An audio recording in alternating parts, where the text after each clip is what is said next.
এরকম পার্লামেন্টে আপনি যদি আলেম পাঠাতে পারেন, মন্ত্রী বানাতে পারেন, সচিব বানাতে পারেন, দেশের চেহারা পাল্টে যায়। একটা সুযোগ এসেছে 54 বছর পরে, সুযোগ বারবার আসে না।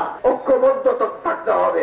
খোলাফায়ে রাশিদিনের আদলে একটা আদর্শিক কল্যাণ রাষ্ট্র প্রতিষ্ঠা করতে চাই। পুলিশ প্রশাসন, সিভিল অ্যাডমিনিস্ট্রেশন, আইনসভা, সব জায়গায় যদি আল্লাহর ডর আছে, তকওয়া আছে, দিনদার পরহেজগার মানুষ এই রাষ্ট্রীয় ক্ষমতায় অধিষ্ঠিত না হয়, তাহলে বারবার আমরা ভুল করব, বারবার আমাদের জন্য দুর্যোগ নেমে আসবে। আমি তো মনে করি ফেব্রুয়ারির প্রথম দিকে নির্বাচন হবে। এদেশের মানুষ চেষ্টা করবে সুষ্ঠু, অবাধ, নিরপেক্ষ, ইনক্লুসিভ একটা নির্বাচন দেওয়ার জন্য। কিন্তু কেন্দ্র পাহারা দেওয়া, সুষ্ঠু নির্বাচন সম্পন্ন করার দায়িত্ব আপনাদের। প্রফেসর ডক্টর ইউনূস সাহেবের সরকার আপনাদের পাশে আছে। আপনারা প্রতিটি কেন্দ্রে থাকবেন, যার ভোট যিনি ইচ্ছা করবেন সেই প্রতীকে দিবেন।